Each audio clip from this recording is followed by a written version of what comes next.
Alright, let's get real for a sec. Think about that story you tell yourself. Not the one you post online for your highlight reel, but the one that creeps in late at night when the world is quiet and you're alone with your own thoughts. It's the official record of your inadequacies. The one that keeps a running list of all your screw-ups, your near misses, and your I told you so moments. It's the highlight reel of your failures, a self-authored bestseller you've been writing since childhood, and it's why you can't do stuff. It's like your brain's favorite story, and you've been listening to it on repeat your whole life. And the crazy part, you totally buy it. You believe it more than you believe in your own potential. It's basically the reason you play easy mode, which isn't really easy at all. Just a familiar low-grade misery that feels safer than the terrifying, brilliant unknown of actually trying. This story is the invisible architect of your life. It's why you'd rather be quiet in a meeting than risk saying something dumb, only to have someone else voice your exact idea 2 minutes later to a round of applause. It's why you apologize when someone bumps into you, as if your very presence is an inconvenience. It's why you see people out there living big, bold lives, starting businesses, traveling solo, speaking their truths, and you think, wow, they must be a different breed. Like they're lions, roaring their existence in the sun. And you're just a mouse, trying not to get stepped on, hoping nobody notices you're even there. Seriously, your whole life becomes this huge, exhausting effort to gather evidence that proves that story right. You subconsciously self-sabotage just so you don't have to risk the shattering pain of finding out it might actually be wrong. That you might have had the capacity for more all along. Then one day, something just clicks. It's never anything huge or dramatic. It's a quiet little thing, a glitch in the matrix of your routine. Like you're on the bus, spacing out, watching the rain, the squeak of the wipers, keeping a monotonous rhythm. And you see this guy running. And oh my God, he is struggling. He's not some pro athlete in high-tech gear. He's an older dude in a faded cotton t-shirt, super red in the face, barely breathing, his clothes soaked, and every single step looks like it's killing him. He's slow, he looks kinda goofy, his running form is all over the place, but the thing is, he's still going. He's in a full-on war with the sidewalk, with the cold, with his own screaming lungs, and he's winning, not by being graceful or fast, but just by being stubborn AF. He refuses to stop. You see that, and it just hits you. It cuts through all the noise in your head. This guy is fighting. He's fighting for something, right there in the pouring rain, with no audience. And it makes you ask yourself a question you've been too afraid to even think about. What am I even fighting for? The answer? Nothing. And that stings. It's the kick in the pants you needed. So you don't go sign up for a marathon or anything crazy. You pick something smaller, but something that feels huge and impossible to you. Like that crazy steep hill everyone calls the Punisher. Just getting to the top without stopping. That's the new goal. For anyone else, it's just a workout. For you, it's basically walking up to that old story in your head and telling to shut up. Your first try is a total dumpster fire, lol. Of course it is. You're not a runner. Your lungs are on fire after about 20 steps. Your legs feel like cement. You taste metal in the back of your throat, and you have to stop.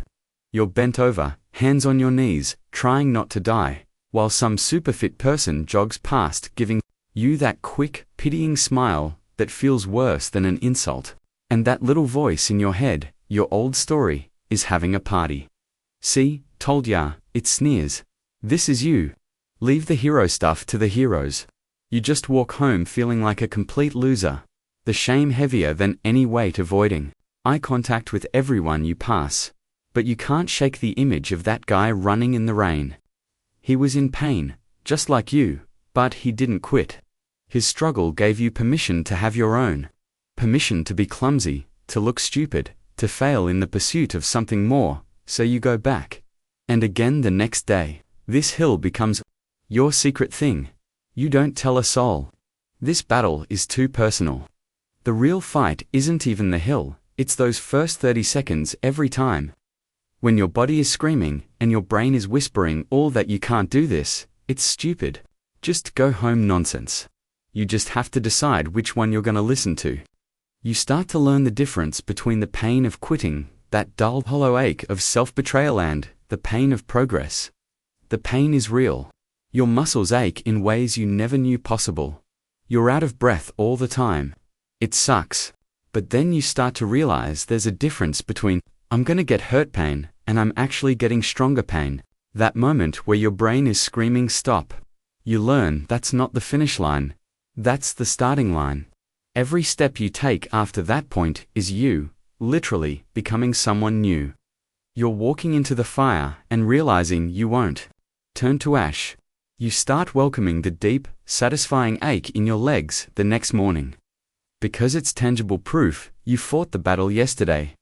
Weeks go by, maybe a month, you're still not at the top, but you're getting further. The spot where you first gave up in a heap of failure, that's your warm-up now. You're still not fast, but you're not the same person either. You've got calluses on your feet. You can feel muscles you didn't know you had. Just showing up every day is a huge win. You're collecting evidence against your old story, building a case for a new one painful step at a time. Then you hit the wall, the dreaded plateau. You get stuck at the same spot, that big oak tree, 3/4 of the way up for, like 2 weeks. You just can't get past it, and your brain gets crafty. It stops yelling and starts being nice, which is way more dangerous. Hey, you did great, it says softly. Look how far you came. Seriously, be proud. No shame in stopping here. This is your limit, and that's okay.